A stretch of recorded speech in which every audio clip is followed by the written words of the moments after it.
afternoon, everybody. My name is Donna Fiesel, and I'm your host of Donna's Edge Talk Show, where truth matters. Thank you so much for watching on radio, icradio.media. You can find us on television two different ways. Channel 182 on Charter Communications and Abundance Television, which is syndicated on worldwide television through Roku, Apple TV, and Amazon Fire, and also the podcast at thenewscasters.com.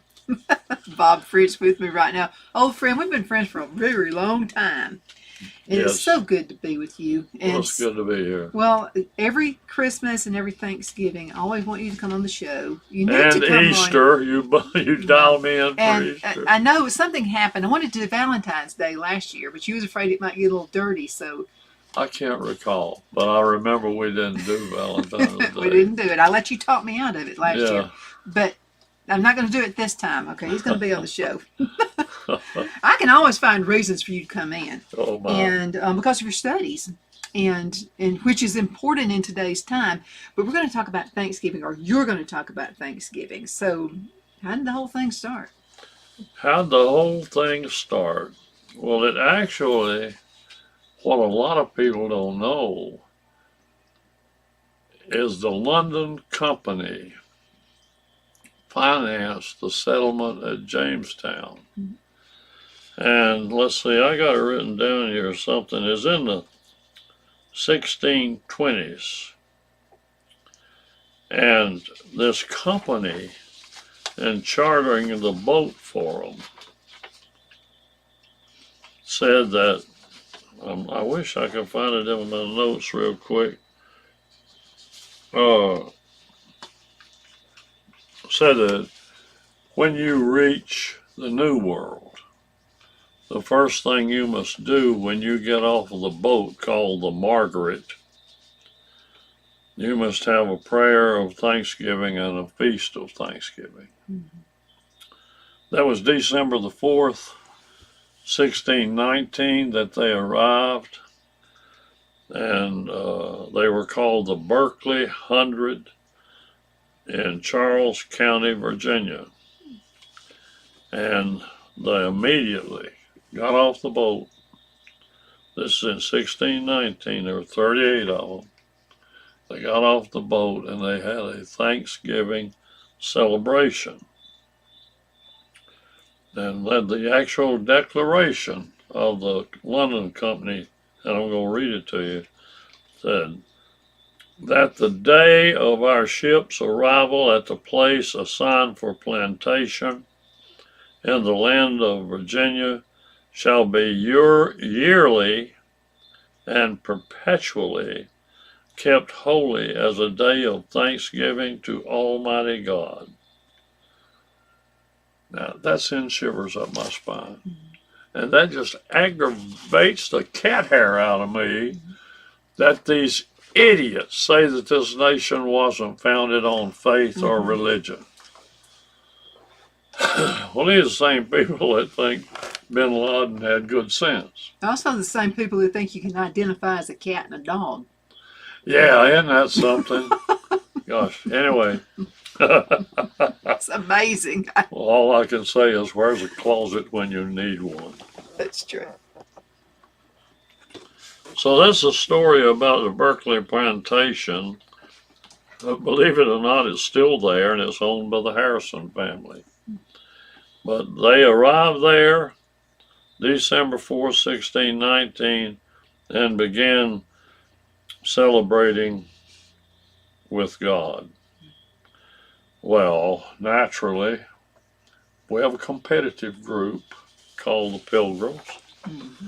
And in 1621, they landed at Plymouth, Massachusetts.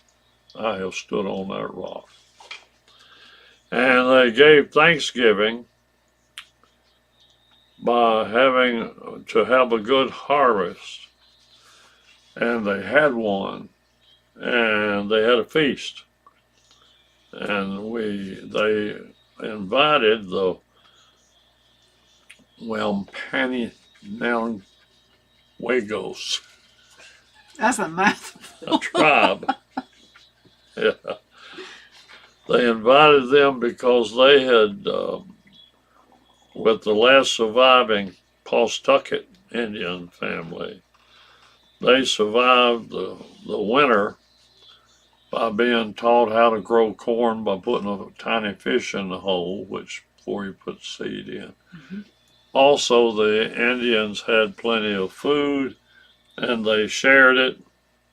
And in celebration of that, plus the defeat of the rival Narragansett tribe, they had their first Thanksgiving in 1621, a year later. Mhm.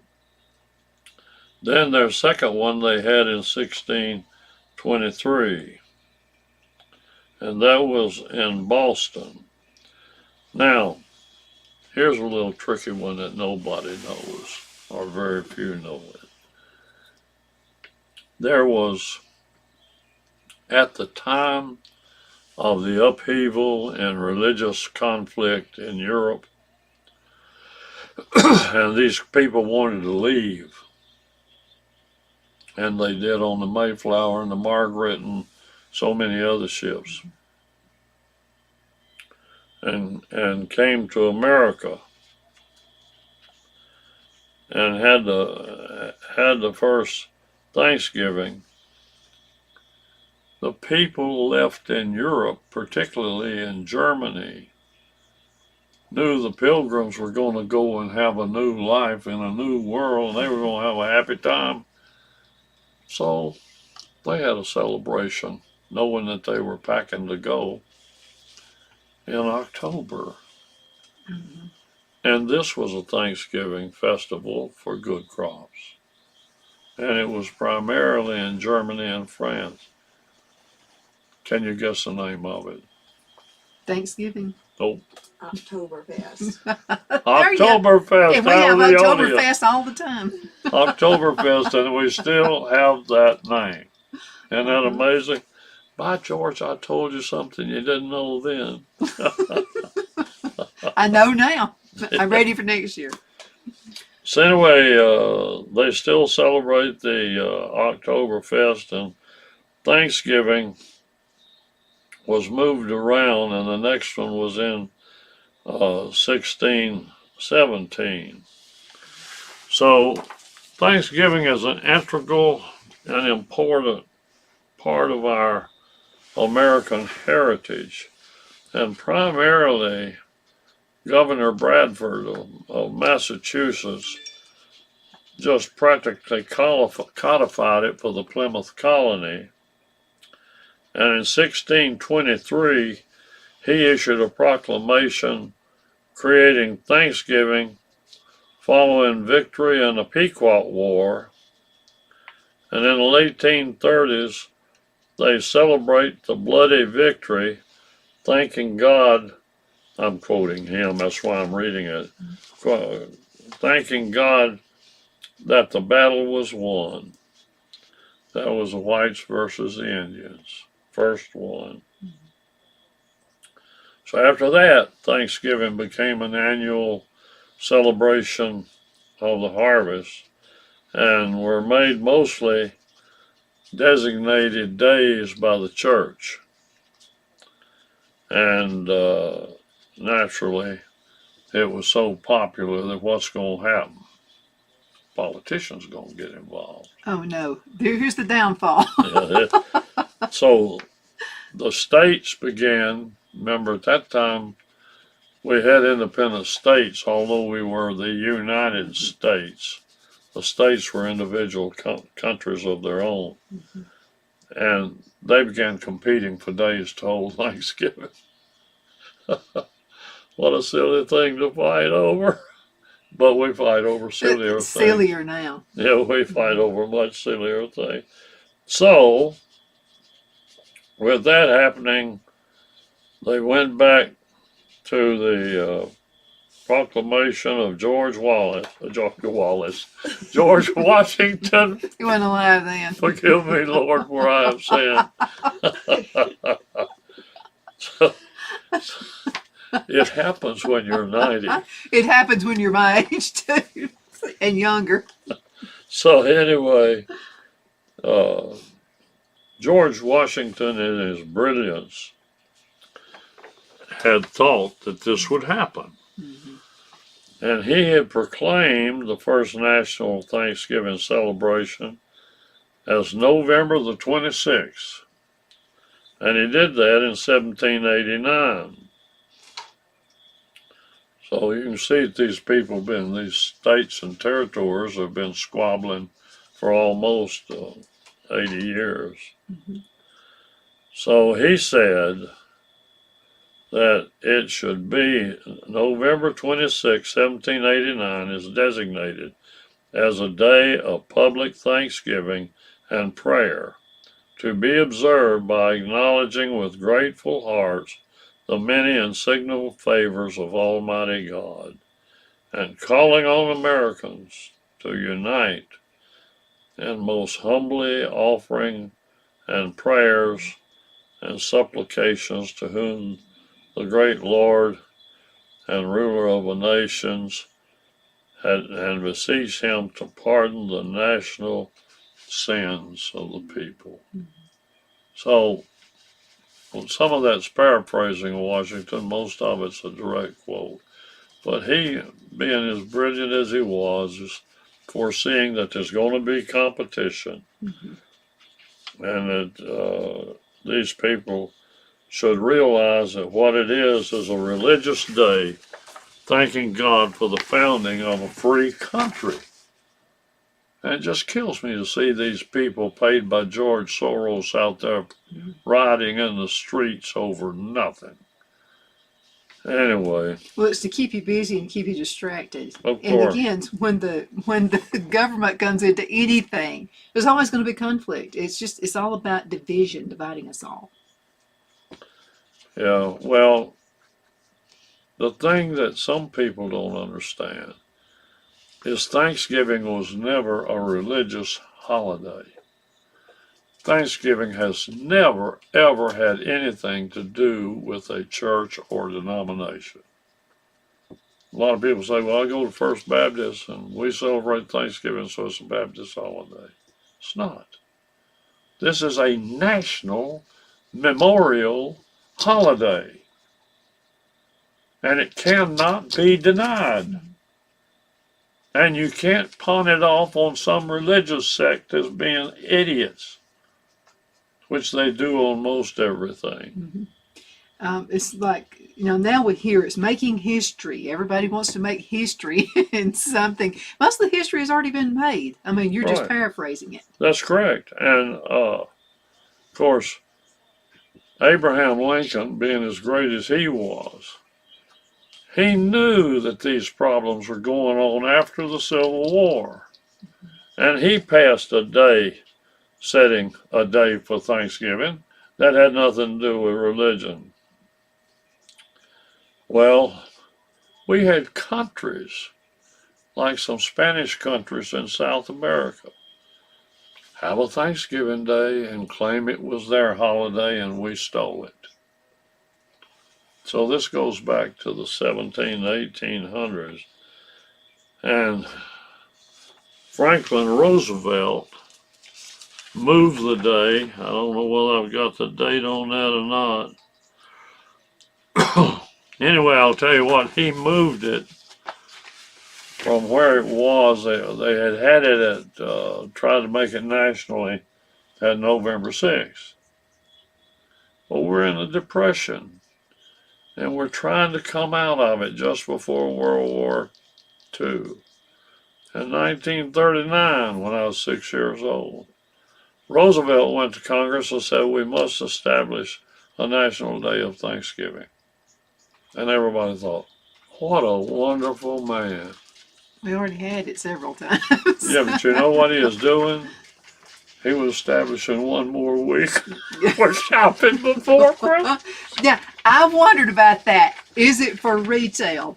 Let's go into a quick break. We're going to be right back in just a minute. At Liberty Bank, we're all about community. Whether it's to help with a charity fundraiser or help families in need, toys at Christmas or a local football team, we're here for you. You see, we realize the importance of family. Sometimes it's to build a new home or necessary home repairs. We're here for you. If you like the feel of a small town bank with all the conveniences of a big city bank, we're here to serve you. You will find us at any of our convenient locations in DeKalb, Marshall, Etowah, and Blount counties in North Alabama. You can call and speak with any of our friendly staff at 256-659-2175 or check us out on the web at libertybankal.com. And thank you for your support of our community.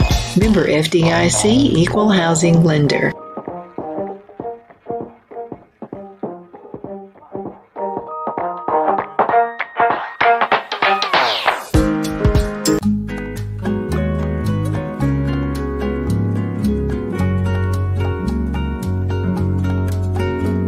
At Lamone's Mexican Restaurant, located in Henniger, Alabama, and voted Best Mexican Restaurant of DeKalb County, Alabama 2020, we're here to serve you with authentic Mexican cuisine. Order easily online by going to lamonsmex.com or call 256-657-3999 to place your order. We're open Sunday through Thursday 11 a.m. to 9 p.m. and Friday and Saturday 11 a.m. to 10 p.m. Whether you're celebrating a cozy date night for two or a celebration for a crowd, at Lamone's you'll love our atmosphere and friendly servers. Thank you for dining with Lamone's Mexican Restaurant.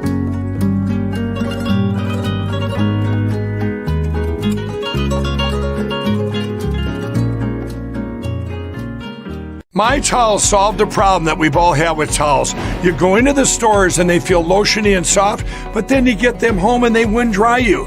That's why I made My Towels. They actually work, they're soft, and they absorb. And now I'm excited to announce 2 brand new lines of My Towels.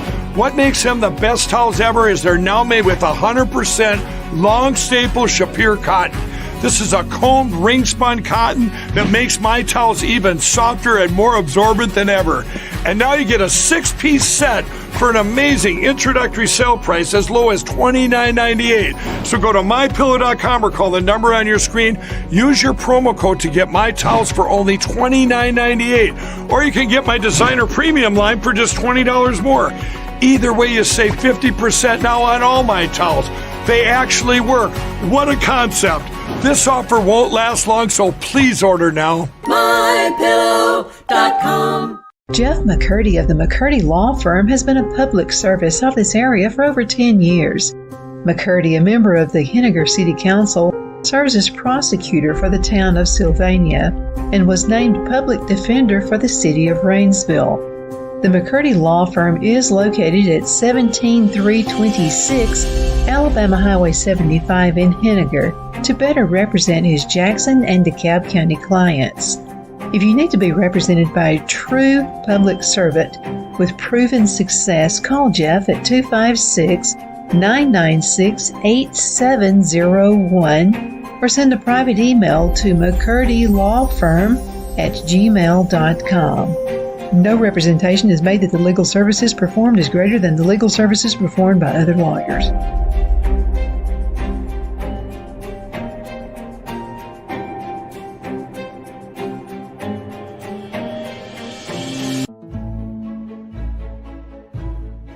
The Hatter Cafe and Country Inn is nestled in the northeast corner of Alabama the Beautiful in the delightful town of Mentone. We're located on top of scenic Lookout Mountain near Little River and DeSoto State Park and located only 5 minutes from shopping and restaurants. There is also a nearby community walking path and golf course. We welcome everyone through the doors and we are committed to outstanding service for all guests.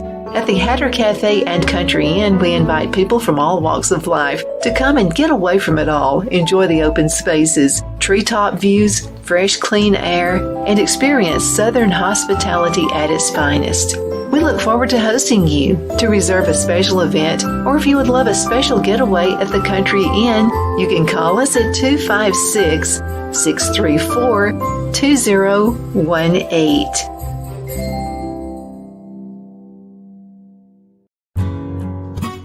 The only place I buy my beef is Lone Tree Ranch in Collinsville, Alabama. Their cattle is born and raised on their ranch, grass and grain fed, and you can feel confident when you serve your family and friends because their beef is all natural and no antibiotics or hormones are added. You can buy whole beef or perhaps go in with family or friends and buy half.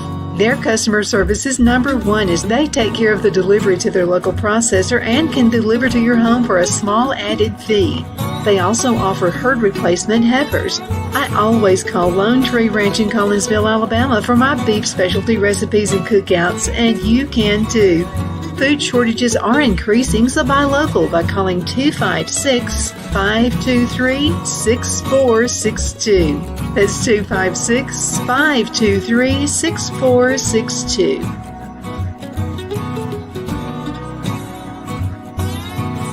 Okay, we're back. My name is Donna, and I'm your host of Donna's Edge Talk Show. I have with me Bob French, attorney, doctor, author, speaker. You must carry a big business card. So anyway, he's still practicing law, and it's so good to be with you today. We're gonna go ahead and finish off. We have just about a little bit over 10 minutes left in this segment. Well, I was still recounting how politics had interfered with the day of praise and thankfulness. In 1963, John Kennedy noticed that it ought to be reestablished, the Thanksgiving Day, and he established it as November 5th. And he issued the proclamation on November 5th, and he said, I'm quoting, "Over 3 centuries ago, our forefathers in Virginia and in Massachusetts, far from home in a lonely wilderness, set aside a time of thanksgiving. On the appointed day, they gave reverent thanks for their safety, for their health, for their children, for the fertility of their fields, for the love which bound them together, for the faith which united them with their God." Now that's, I think, about the latest real pilfering with Thanksgiving that politicians have done. Naturally, I told you that other countries, seeing us enjoy ourselves, decided that they would have a Thanksgiving. One of them's named St. Augustine, and it's September 8th, claimed to be established in 1565, and Americans stole it. Well, it's so stupid. The Canadian holiday is April 15th, 1872, when they celebrated the recovery of the Prince of Wales, who'd been alleged to be dying. So Parliament proclaimed Thanksgiving to be observed every year, and it was the second Monday in October. The United States, just looking here, said it the final Thursday in November is the customary date, and that began shortly after the Civil War. Even though people have moved it around, it's usually always gone back.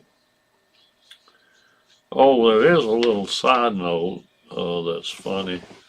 To get Abraham Lincoln to proclaim it a national holiday, this woman named Sarah Hale wrote letters to presidents for 40 years, and Abraham Lincoln finally did it. Set it as a national holiday. Persistence does count. Yep, and I mentioned a minute ago Franklin Roosevelt. He changed it on October 31st, 1939. And some people from around the country and around the world trying to be snide about it call it Franksgiving. Franksgiving. Yeah, after Franklin Roosevelt as the hero of the country. So anyway, those are some salient points that someone might not know about Thanksgiving. So was the first official Thanksgiving, did they have turkey dressing, cranberry sauce, all those things? all this stuff was added to it. They were eating whatever they could get, mostly vegetables. If they had a turkey, I can't believe I paid $80 for a turkey yesterday. I said the magic word. I can't believe it. Last year, $35 would have bought one larger. Anyway, We may have to go outside and shoot quail or something. yeah, well, that was what they ate. They ate whatever They they did. could harvest off the land. Uh-huh. And I don't know. I should have done research on where the turkey came in, see if anybody knows. I doubt they do. I imagine the reason they did the turkey was it was the easiest one to find in the woods and shoot it with a blunderbuss shotgun. Happened by chance. Yeah. Personally, I like ham. Anyway, or roast chicken. Well, I'm going to have that turkey because I'm going to smoke it. Oh, yeah. That's a good way to do it. Yeah. Well, that's about all I've got to say about it. Well, let me ask you a quick question. We have about 3 minutes left in this segment anyway, so this is going fair. So when the Pilgrims landed, a lot of the women passed away. You Yep. know, so it's not necessarily that women were serving the men, is it? I mean, there were a few no. of them. I mean, so kind of you guys were serving. The guys were serving it. I'm just saying. Well, I would imagine that mostly the people who'd been fighting in the war with the other Indian tribes were serving it. I don't know who was serving it. It's just, I don't know. They've gone back and found out who the people were, who their descendants were. Mm-hmm. Uh, Apparently, mine was one of the women who survived it because I love to cook. there you go. So apparently, I got that trait. Yeah. Well, I guess we've run out of things to talk about. We never run out of things to talk about. Let's talk about your book, though, and where folks can find those. Which one? Any of them. What's your latest one? Is the one you're working on right now you can't tell me No, about I've yet? got a bunch of them written, but the latest one is a Christmas story about Betty Noel Mm-hmm. that nobody knows. And in the DeKalb magazine, this issue, they have the history of the Opera House, Mm-hmm. which is very interesting.